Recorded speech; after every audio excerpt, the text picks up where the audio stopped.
Salut tout le monde et bienvenue sur Créativité, le podcast qui parle un peu de thé mais surtout de création.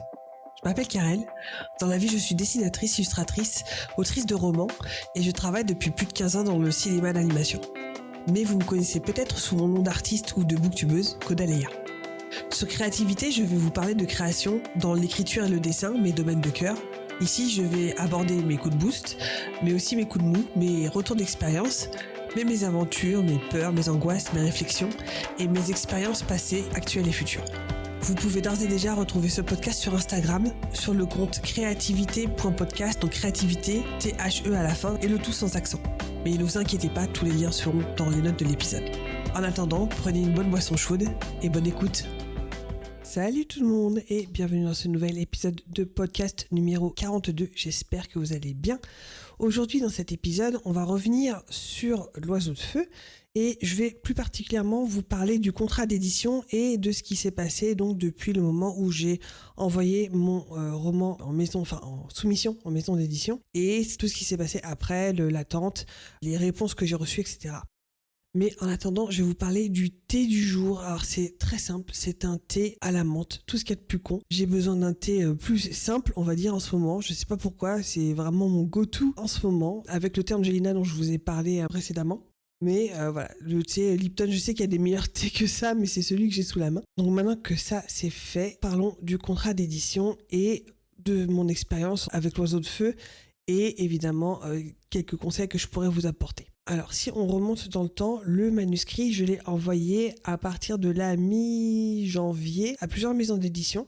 J'avais déjà fait au préalable une sélection, tout simplement, de maisons d'édition qui étaient susceptibles d'être intéressées par ce type-là, puisque, comme je vous rappelle, c'est de l'Uchronie, donc un genre de l'imaginaire. Et il fallait aussi que ce soit des maisons d'édition dont les soumissions étaient ouvertes, ce qui est aussi une autre partie de l'équation. Il y avait notamment une maison d'édition que j'avais rencontrée aux Imaginales en 2021 je crois, à qui j'avais pitché mon roman et qui avait l'air d'être très intéressé, qui m'avait dit que c'était clairement dans leur ligne éditoriale et que c'était typiquement le genre de roman qu'ils cherchaient, et donc ils me demandaient de leur envoyer une fois qu'il serait terminé, parce qu'à l'époque il était encore en cours d'écriture.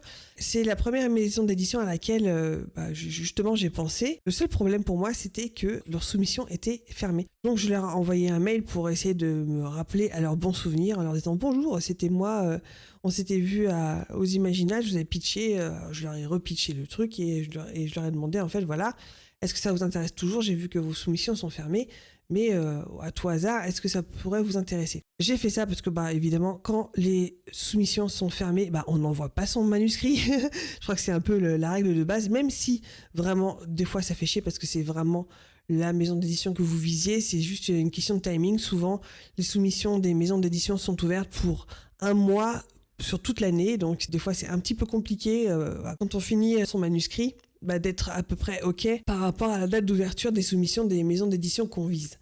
Alors là, en l'occurrence, ils m'ont jamais répondu, donc je ne leur ai jamais envoyé mon manuscrit. Et ça, d'un côté, il y a eu cette maison-là, et j'ai un peu mis les bouchées doubles aussi parce que il y avait une maison d'édition qui m'intéressait beaucoup. C'était le concours de Brajlon Big Bang qui ouvrait ses soumissions, donc qui ouvrait son concours pour donc un manuscrit young adulte dans des genres de l'imaginaire, et il fallait leur envoyer à la je pense que j'avais visé pour leur envoyer à la mi-février. Alors évidemment, chacune des maisons d'édition ont des règles différentes par rapport à la soumission des manuscrits. Parfois, ils demandent d'envoyer le manuscrit en entier. Parfois, ils demandent d'envoyer les 3 premiers chapitres, parfois les 4 premiers chapitres. Et souvent, ils demandent d'envoyer évidemment le synopsis ou du moins le dossier de soumission avec la note d'intention, etc. Donc, vous pouvez retrouver tout ça dans l'épisode 36, donc du dossier de soumission. Je vous mettrai évidemment tous les liens dans la barre d'infos, mais en tout cas dans les notes de cet épisode. Donc il faut être très attentif à la façon dont ils veulent en fait recevoir le manuscrit ou la partie de manuscrit par rapport à la police d'écriture, par rapport à l'interlignage, etc. Donc il faut faire hyper attention Et parfois, malheureusement, il faut faire plusieurs versions de son propre texte pour pouvoir l'envoyer ici et là.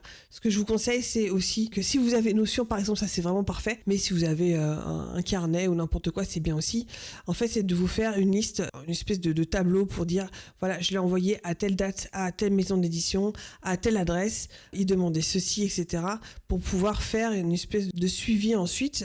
Si vous avez besoin de renvoyer un petit email, n'envoyez pas un email pour vous rappeler à leurs bons souvenirs trop vite. Souvent, vaut mieux attendre au moins 6 mois, si c'est pas plus, entre 6 et 8 mois, parce que le temps de lecture des manuscrits comme ça dans les moments de soumission sont très très longs et très très lents. Donc voilà, ce que je peux vous conseiller, c'est en tout cas de faire ce genre de tableau. Donc pour ceux qui utilisent Notion, il y a Margot de Seine qui a un très joli et très utile, d'ailleurs c'est celui que j'utilise moi, tableau que vous pouvez trouver gratuitement sur sa page. Je vais aussi vous mettre tout ça dans les notes de cet épisode pour faire le relevé de toutes les maisons d'édition qui vous intéressent, à qui vous voulez envoyer. Et donc je tiens à le répéter, que vous aurez préalablement vérifié que vous êtes bien dans la ligne éditoriale. Si vous faites de l'imaginaire, vous ne l'envoyez pas par exemple à une maison d'édition qui fait que du livre de cuisine et inversement.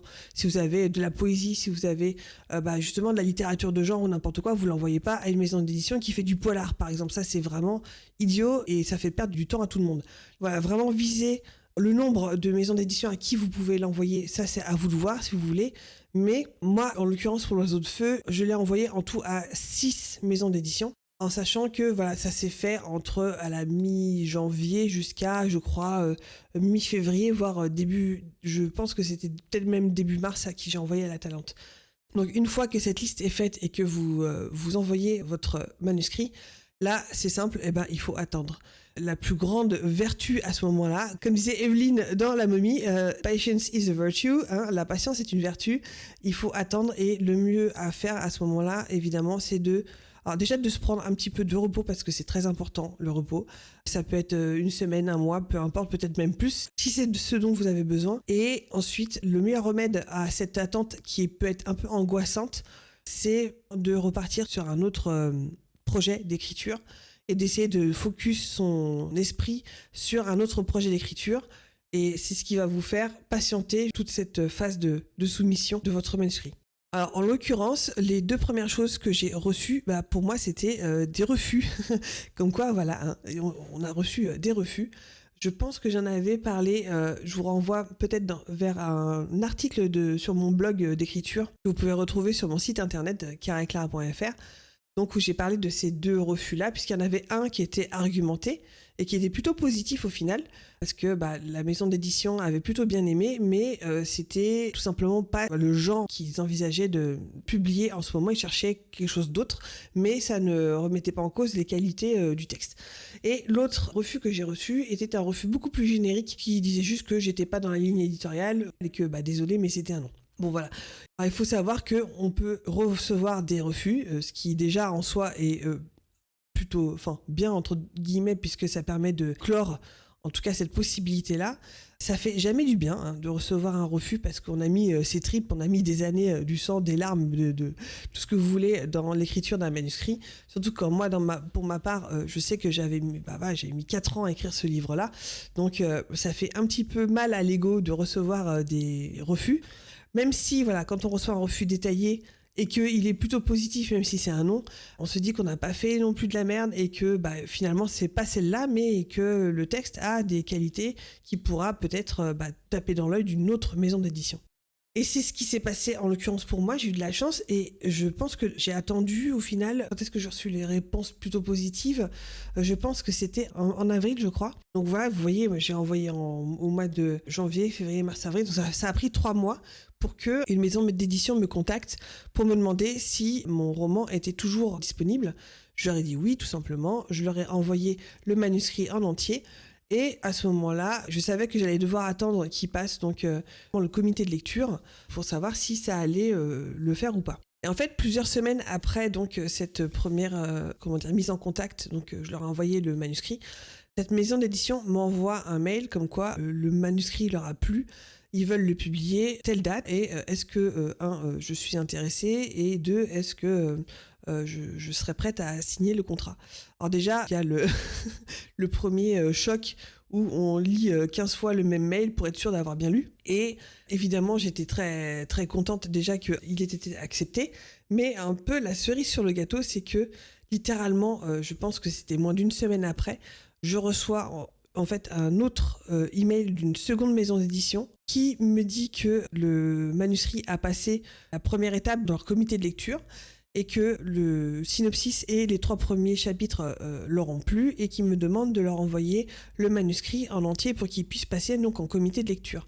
D'ailleurs, ils me demandent ce que je leur envoie un manuscrit et le dossier de soumission anonymisé. Alors ça aussi, c'est quelque chose qu'ils peuvent vous demander.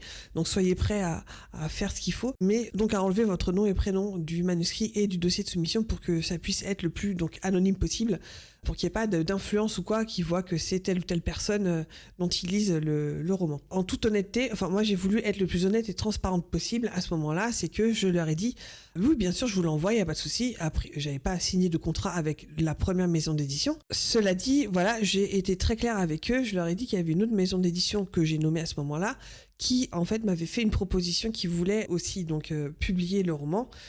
Pour qu'ils soient vraiment au courant que voilà, il y avait au moins un concurrent, on va dire, sur les talons. Ils m'ont dit, il n'y a pas de souci, c'est bien de le savoir, en gros, il n'y a pas de souci.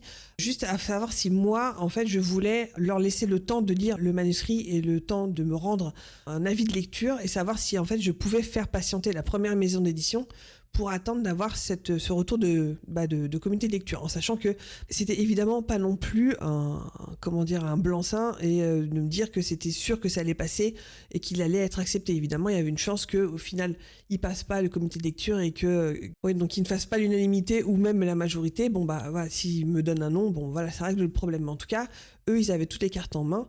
Et avec le même souci de transparence, ce que j'ai fait, c'est que comme j'avais envoyé aussi mon manuscrit au concours Big Bang, je leur ai envoyé un mail aussi pour les prévenir que, en fait, il y avait 2 maisons d'édition qui étaient intéressées par mon roman, parce que le concours de Big Bang, il prenait énormément de temps et je crois qu'on avait les premiers retours de savoir s'il était accepté, en tout cas dans un premier temps, par le comité de lecture de Big Bang. Je crois que c'est ou pendant l'été ou à l'automne. Donc voilà, on était en avril pour vous resituer. Au moins, voilà, qu'ils sachent que ce manuscrit qui était participant à ce concours était en gros sous option. Et d'ailleurs, eux ont été très réceptifs à cette démarche-là aussi et qui m'ont déjà remercié de les avoir prévenus parce qu'il y a apparemment peut-être des gens qui le font pas. Et aussi, tout simplement, m'ont demandé de les prévenir si je décidais de choisir telle ou telle maison d'édition, en sachant que eux, ils n'allaient pas donner de réponse et évidemment pas de réponse. Vous n'êtes jamais sûr si c'est positif ou négatif, pas avant fin de l'été, début de l'automne. Donc au moins comme ça, tout le monde sait à quoi s'en tenir et peut prendre des décisions en connaissance de cause. Et donc là, ça a duré quelques semaines pendant lesquelles j'ai pu du coup recevoir le premier contrat d'édition donc de la première maison d'édition, tout en sachant que je me suis dit, tant que je ne signe pas, je ne m'engage pas avec la première, et la deuxième peut avoir le temps déjà de lire mon roman et puis de revenir vers moi pour me dire ce qu'ils en ont pensé. Et moi, ça me permettait aussi d'avoir, peut-être que j'ai deux maisons d'édition qui veulent le manuscrit, ça peut être intéressant pour vous faire monter les enchères ou en tout cas pouvoir négocier plus important. Justement, ce qui est intéressant dans le contrat d'édition, c'est qu'il faut se comporter comme on est à part égale avec l'éditeur. Alors évidemment, dans les faits, l'est-on vraiment, surtout quand on est primo-écrivain et primo-signataire, c'est pas si facile que ça. Mais j'ai trouvé que c'était un excellent exercice en fait pour se positionner en tant que professionnel, commencer à lire correctement le contrat d'édition et pouvoir dire voilà, là peut-être je suis pas forcément d'accord, etc. Le meilleur argument et le meilleur conseil que je pourrais vous donner à ce moment-là, si au moment où vous recevez le contrat d'édition, déjà c'est vous poser, le lire une première fois, notez ce que vous ne comprenez pas, parce que évidemment c'est du vocabulaire juridique et encore plus spécifiquement de l'édition, etc. Donc il y a des termes qu'on ne connaît pas forcément. Pour la petite anecdote, il y avait un terme sur lequel j'avais bugué parce que je me suis dit mais qu'est-ce que c'est que ça ? Il y avait une loi du phonogramme. Je me suis dit mais plus personne n'utilise de phonogramme, qu'est-ce que c'est que cette histoire ? Et en fait c'est l'appellation de toute une série qui concerne les droits de reproduction sonore de votre roman. Donc ils appellent ça encore en 2024 les lois privées, je crois, ou les lois je sais plus quoi du phonogramme. J'ai trouvé ça tellement anachronique. Mais ce que je pourrais vous conseiller, c'est justement donc de vous poser comme je vous disais, et surtout à ce moment-là, rapprochez-vous d'un syndicat d'auteurs professionnels, notamment la Ligue des auteurs pros. Moi, je suis adhérente depuis maintenant 4 ans, mais je sais que vous pouvez les approcher sans forcément être adhérent. Et ils sont hyper réceptifs. Et ils ont donc un service juridique à qui vous pouvez envoyer gratuitement votre contrat d'édition pour demander des conseils.